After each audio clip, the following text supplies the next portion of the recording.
Today's class is going to be on asynchronous counters. Okay, in the next class we will take synchronous counters, but today we are going to learn about asynchronous counters. Okay, so now a counter is basically a register that goes through a prescribed sequence of states on application of inputs pulses. Okay, it could count up, it could count down, or it could count from in any random series, not necessarily increasing or decreasing. So a counter does that, right? So that we have seen, we have learnt a little bit of counters during our just after learning about flip-flops. So then we instead of flip-flops, now we learnt about registers.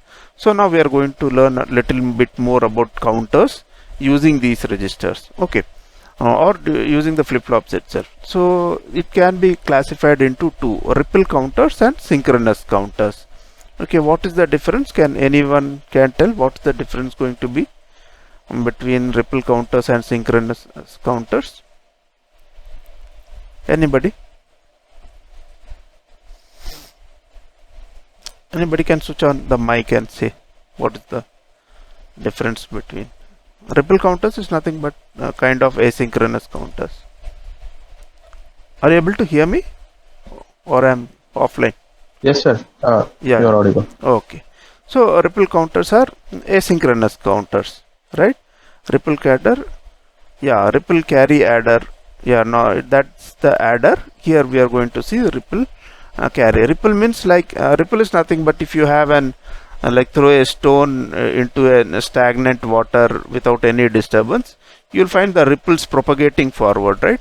So it is something similar, right? Here the clock is going to be propagated, yeah, from one stage to other. It's not a same clock which is applied to the various stages. So that is the difference out here. Now if you see a binary counter, you have 0 0.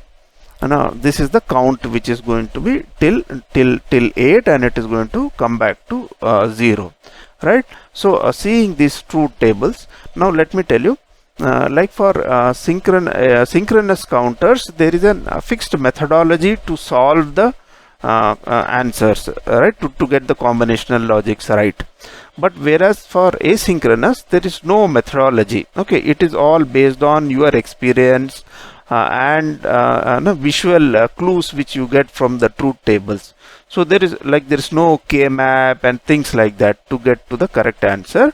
It is through your intuition and experience. Okay, so once we do few of the circuits, then and then through your work experience only, you will gain the confidence of making asynchronous counters. Okay, so you just have to listen carefully, and once we see few examples, you will get a rough idea about how to go about it. Okay, so if you see here, right, it is 0 1 0 1. Okay, again you have 0 1 0 1 0 1 0 1 0 and 0. So obviously in the first stage we can give a clock. Okay, so we can give a clock here, and we can use a T flip-flop so that it will keep toggling it. Now to implement a T flip-flop, you can directly use an T flip-flop, or you can use right a JK flip-flop with the both things ties together, or you can even use an D flip-flop, wherein you give an D flip-flops with complement output connected to the D. So it will also work like you take Q bar and put it into D, so that will work as a T flip-flop. So these are the three means ways to implement a T flip-flop. So the first stage, it's going to be a T flip-flop. Let's use T flip-flop in all the three states. So first state is going to be a T flip-flop, and we are going to use that. Okay, am I audible?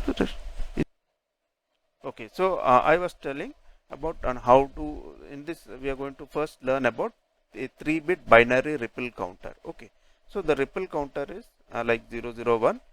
It is going to count all the 8 states have been down. So ripple counter means we know that the clock is not the same. Okay, it is an asynchronous counter. So the clock is not going to remain the same, and there is no fixed logic like we have in the synchronous counters. We used to use K-maps and things like that to simplify. for a ripple counter, for a asynchronous counter, there is no technique to decide what is going to be the optimum circuit which is going to implement this. This will come only through experience and through visual clues what we get from the table.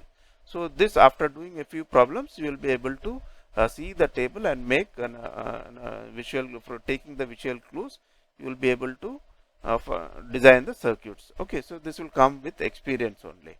Like so, okay, now we are seeing it like the first bit is changing from 0 to 1, the LSB 1 to 0, it is going on in an, it is just flipping from one state to other. So we can use an JK T flip flop there, right? And there are three means to implement JK flip flops. One is through through an T flip flop directly, or by using a JK flip flop and tying J and K inputs together, then that will become a T flip flop, or using a D flip flop where Q bar is given back to D. Okay.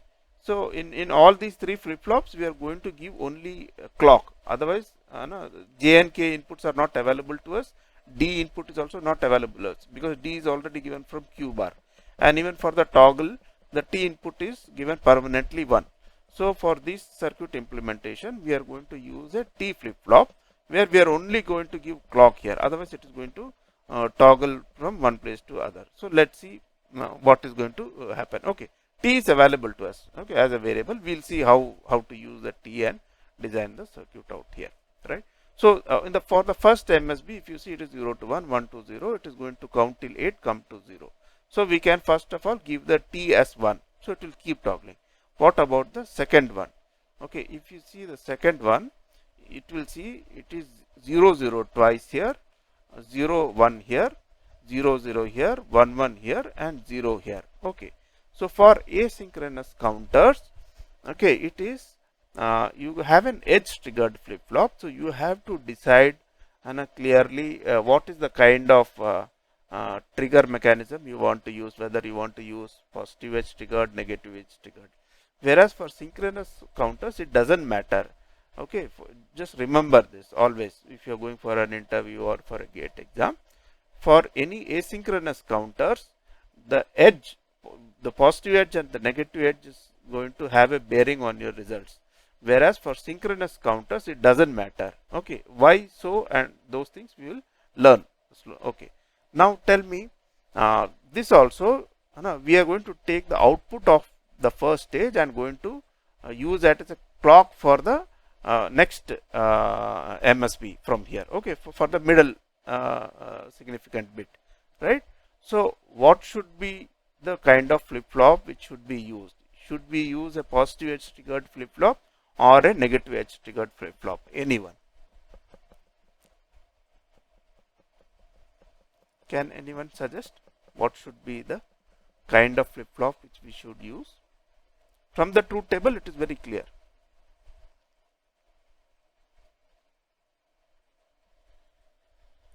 Anybody? Yeah, Suchit says it's an positive. Anybody else? Agarwal, positive. Oh, yeah. Vishwas, Baya says negative. Negative. Ankita. Okay, good. Okay. Anybody? Say, let me say, Ankita, can you just switch on your mic and explain why it should be negative? So when the LSB is going from 1 to 0, then only the value is flipping. Yeah, exactly. Okay. So, Rishita and all of you are all correct. You understood why it has to be negative, because if you see MSB is changing when it is going from 1 to 0. Okay, it is toggled one. It's a T flip flop. Okay, so it will toggle. Here also when it is going from 1 to 0, it is toggling from 1 to 0. When it is going from 0 to 1, this is remaining constant, right? So it's a negative edge triggered flip flop. Similarly, if I go to the MSB, if you see it is 0 0 0, here it is the MSB in the middle bit, it is going from 0 to 1, whereas it is not toggling. Whereas when it is going from 1 to 0, it is toggling. So it is very clear by seeing this table, it has to be a negative edge triggered flip flop, right? So that is how we design a binary ripple counter. So this is a binary ripple counter implementation. Here T flip-flops has been used. So we have given 1 to all the T inputs. Okay, if you have seen, we have given 1 to all the T inputs, and we have given clock, okay, to the first one, okay, clock, and then again you are giving the output as the clock to the second, output from the second as the clock to the next one, and then again taking the clock here. So this is a 0 to 15, it would count. There are 4 bits, it would count 0 to 15 out here, and this is the clear pin which is given to all the reset in case we want to put it as 0. And this is again as the same implementation in using a D flip-flop. So the D flip-flop, we are making it as a toggle flip-flop. In the toggle flip-flop, we are going to give logic 1. In the D flip-flop, you are going to connect Q bar. It is Q bar here, okay, bottom one. So Q bar to D, Q bar to D. So this has become T. In fact, this has become T now. So this is how we configure a D flip-flop for T operation, for toggle operation. So these two circuits, is it clear to everybody? Has anybody got doubts till here? So what is the second? Can you explain the second circuit? Second one is a D flip-flop which is configured to work as T flip-flop, right? You give Q bar to D, right? Once you give Q bar to D, when the suppose it is 0 here, so Q bar will be 1. So when the next clock arrives, it will change to 1. Then it will become 0 here. When the next clock comes here, it will become 0 here. So it will work like a T flip-flop. So this is a D flip-flop configured to work as a T flip-flop. Is it okay? Yes, sir. Thank you. Okay. Yeah. Sai, why are we using T flip-flop for LSB? Yeah. If you see the truth table, it is toggling at every clock, right? So that is why we are using T flip-flop. Every time, every clock, it has to toggle. Is it okay? Sir, but we can directly use a clock, right? Like, why do we need a flip-flop here? No, we need to store information, right? The counter, okay, this is a counter. So this has to, the clock is not a storage cell, it's just a signal. Whereas this 4 becomes a set of registers. This is a counter from where you can read the output. You can pause it any time to hold the data, right? So this will start the count only when, okay, the count signal is enabled here. Okay, suppose there is a clock and you have an AND gate here. Okay, so you want to start the count, you will give count high so that the clock will reach here. Now you want to stop the count. Suppose there is an AND gate here. Understood? There is an AND gate here. Count is given. It's a good question. Okay. So you are giving an AND gate here. You are giving a count it and the clock here. So only when you want to start the count, it will start. And when you want to stop the count, you can give stop as 0. So the clock will not come here. So clock is isolated from the circuit. Is it okay? Yes, sir. Understood. Yeah. When we see Saturday class, I'll just try and find out some applications, real life applications of these counters. Then you will be very clear. It will not be, it's not part of your textbook syllabus, but I'll give you some real, like how to design a voltmeter, frequency counter.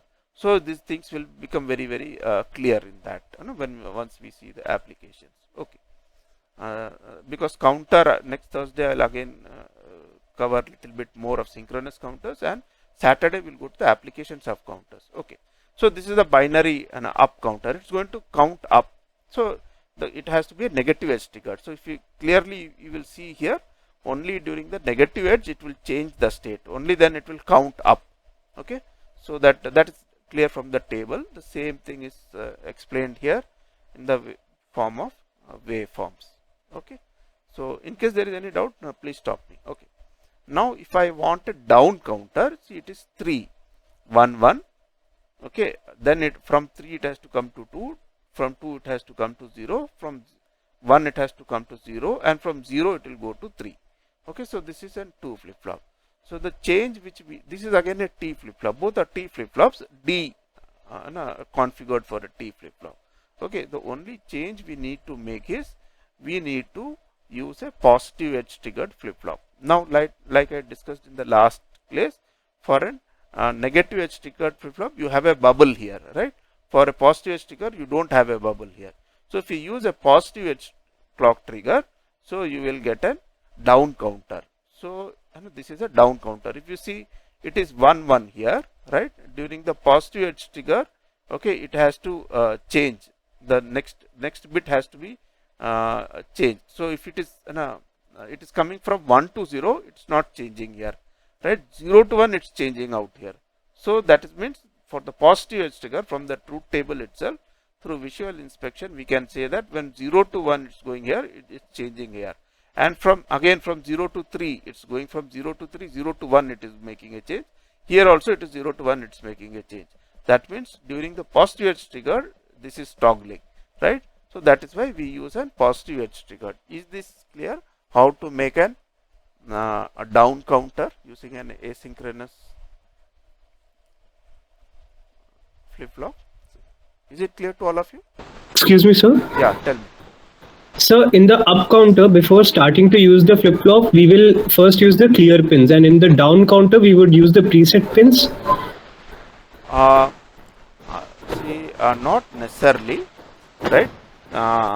In some cases, when we see the applications, we will see that depending on the applications, you might want to say you want to send say n number of pulses to some circuitry. So what do? You can either store in the circuit initially say the value of n, say 10, and start using a down counter. So when it comes to 0 0, it will produce an output signal, stop signal, right? Similarly, you can do the other way around also. You can use an up counter and put some 0 0 0 here and count up, okay, or you use any values for that matter, and accordingly design the circuit. So it's purely up to you to what kind. So depending on the application, there is no universal law that for a counter initially it should be set to 0 or 1. There might be some specific applications where you need to store say 101 initially into the counter. So we can use the preset and clear pins through here. So it is connected to VCC and ground. I think in one of the tutorials we learned how to load one specific input data to a counter, right? So it depends on the applications. Okay, it is totally flexible. It's up to you what kind of data. Okay, so from application to application it would differ. Is it okay? So setting Yes, sir. Understood, sir. Yeah, tell me. so setting the CLR to 0 by putting the VCC over there means that we are never clearing or resetting the pins, right? And it is just whatever the initial state is loaded permanently. Yeah, here in this particular circuit. But if you see that tutorial, In general, it is not the case. yeah, it will not be the case. Okay, you can you can design the circuit for any initial condition. Okay. So, sir, if you're putting it in VCC, is there any point of even having the CLR pin over here? Is it effectively null and void, and we can remove it effectively from this particular circuit? In the when a D flip flop is fabricated, there will be preset and clear pins, right? So for this particular Right. application, you can put VCC there. It will be like that, right? Okay, thank you, sir. Yeah. Okay. So now this is the BCD ripple counter adder, where you have 0. No, it is going up to 9 and then coming back to 0. So you have 10 distinct states. Okay. Now let's see how to go about designing that. Okay. Now if you see this, okay, for A0, what is happening? Okay, let's see 0 1 0 1 0 1 0 1 0 1 and 0 0 again. So there is an issue out here, right? No, from 1 to 0. So this is the same state. So there is no issue. You can give an clock. You can use a toggle flip flop with 1. Okay, so there is no issue with A0. What about A1?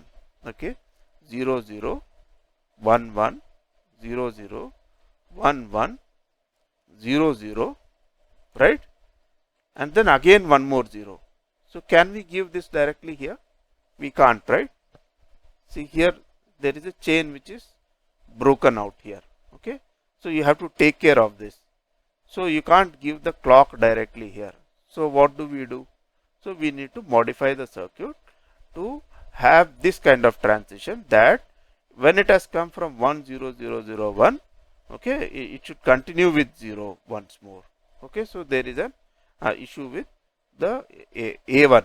Okay, we can't give A1 directly, to clock directly from A0. So let's see how to modify that. So if you see here, right, A0, it's coming to, the clock is coming to A1, 0 0 1 1 0 0 1 1 0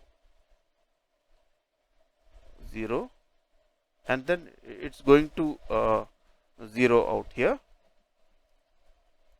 right? So we need to have an some kind of change out here. So what can we do? Can anybody say?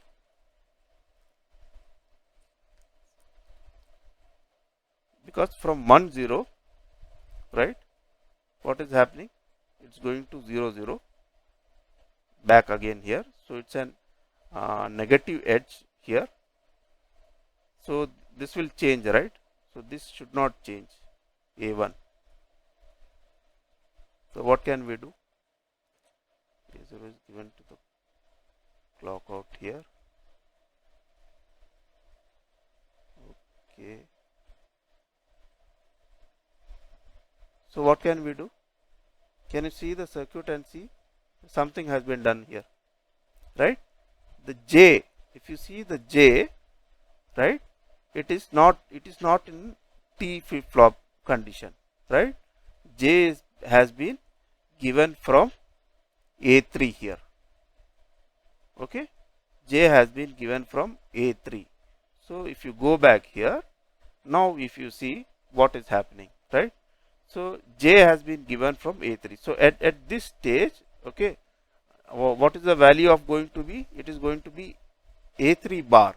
So J is going to be 0 here. Okay, this is going to be A3 bar is, A3 is 1. So A3 bar is going to be 0 here. So in this particular state, okay, it is going to retain the same state here when it is moving from here to here. Okay, so let me explain it to you once more, right?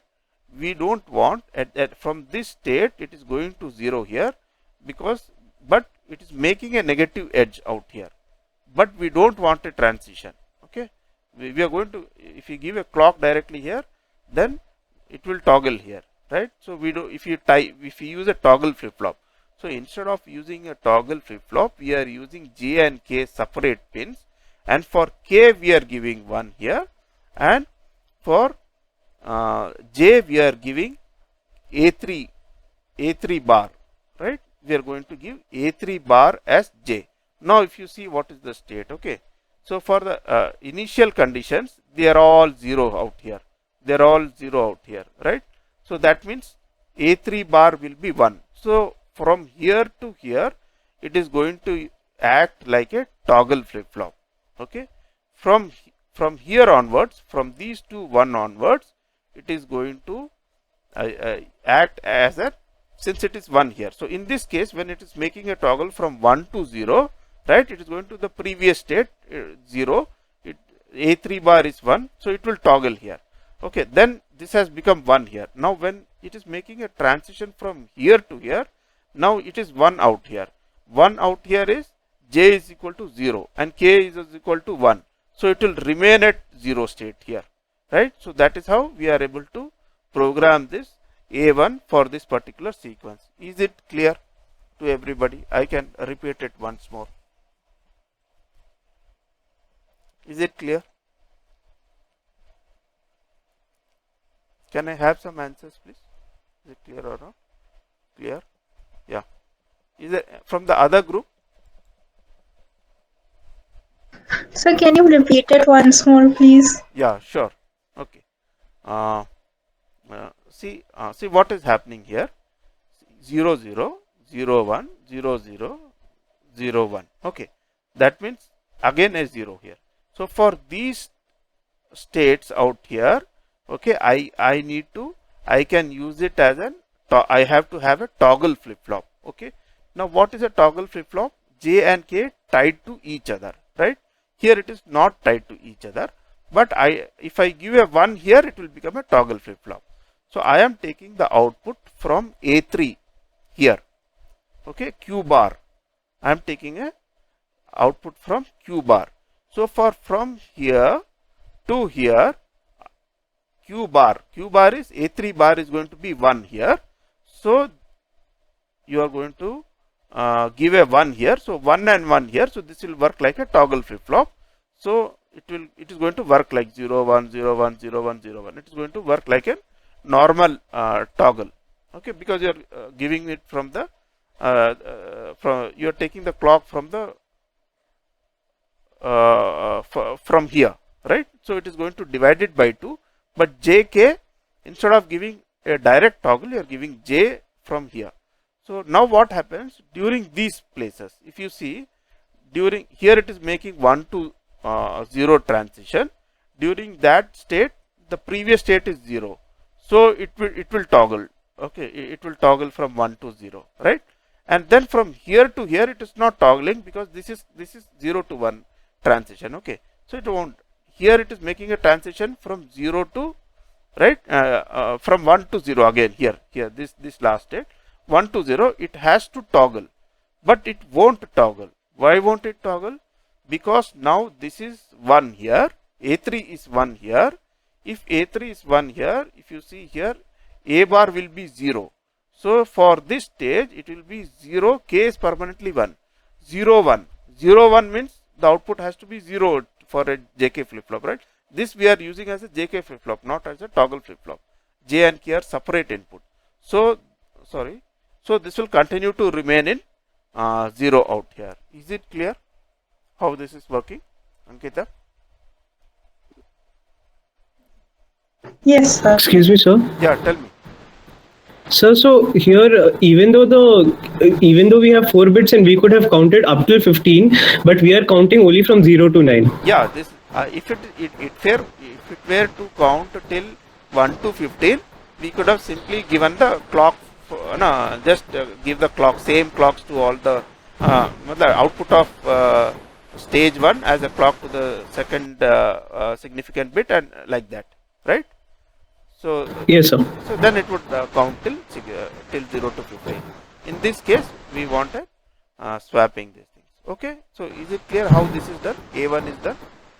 Yes, sir. Okay, so now if you see A2, it is making 0 0 0 0 0 1, and then it is 0 0 and 0 0 0. So there is no break in the sequence. So you can tie J and K to logic 1. Okay, there is no issue with that bit. Now for A4, it is all zeros here. Then if it is 1 1 here, after 1 1, okay, now it has to go to 0 here. So there is a break in sequence. Okay, so we can't use a simple ripple carry adder. So we need to detect this state. Okay, we have to detect this state and then make a 0 there. So how to detect this state? Okay, how to detect that state? If you see, you have taken an AND from here, right? From A2, you have taken an AND from A1 and given to J, right? So what happens if you see? If you go back, we will be able to see. So you have taken an AND from this state, it has to come to 0, right?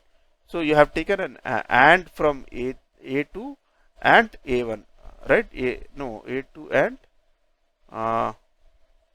A2 and A1. Okay, A2 and you have taken an AND of these things, right?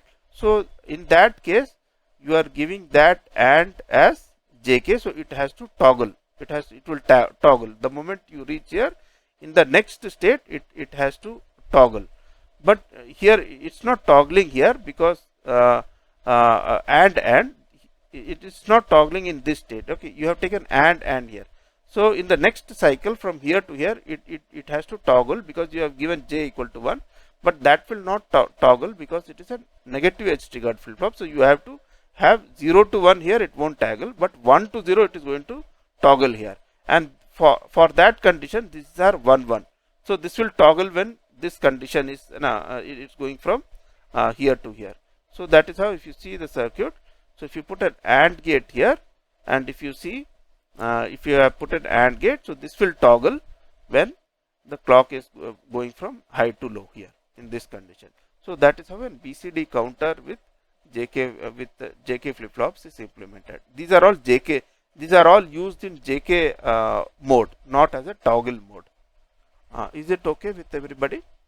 You just have to analyze this in a peaceful mind. You will get. Is it okay with everybody? Anybody has got any doubt? Can somebody speak up or put it in the chat if there is any doubt?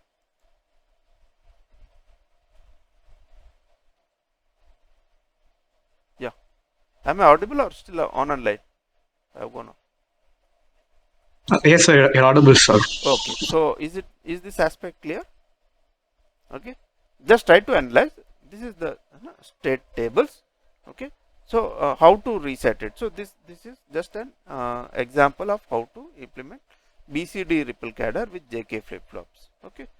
So this obviously, like I said, there is no logic there is no methodology to come to this circuit. It is only through visual experience and through your intuition you come to these kind of circuits. You can optimize these circuits. There could be other ways also for implementing it. Okay, so we have just seen. Okay, now we have we can make multi-digit BCD counter also, in which you have taking the A3 output. Okay, to the this is an BCD counter. Suppose you need to have displays. Many places you see digital displays are available. So each one of them will have a BCD display, right? BCD counter. So it has to count like from 0 to 9, then 1 0, right? So what about the next stage? This is the BCD counter which we have already designed. So this has to count again, right? So if you see this state, okay, here it is making an from 1 to 0, right? Okay, so you can't use this as a trigger for the next circuit. If you see A3, okay, A3 is making a 1 to 0 when it is going from 9 to 0, right? This is a 9. From 9 to 0 it is making a negative transition here from 1 to 0. Okay, so this can be used as a clock for the next state. Okay, negative edge triggered. So if you are going to use an BCD counter, all negative edge trigger, and if you use A3 as a clock for the first bit of the next significant BCD value, then we can use it as a multi-digit BCD counter. Is this aspect clear to all of you?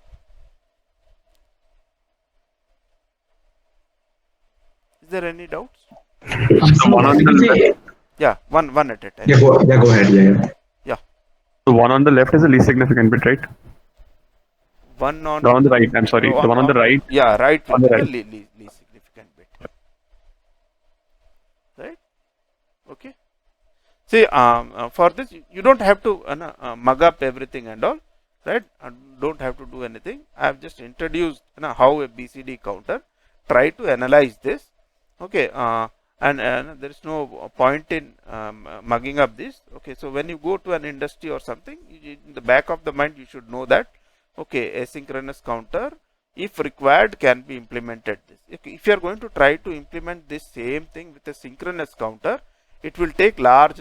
Now you will have to make a K map, and it will take a large number of gates. Okay, whereas here it can be done with minimum number of only single AND gate is used. If you see here, okay, you can do it with synchronous counter also.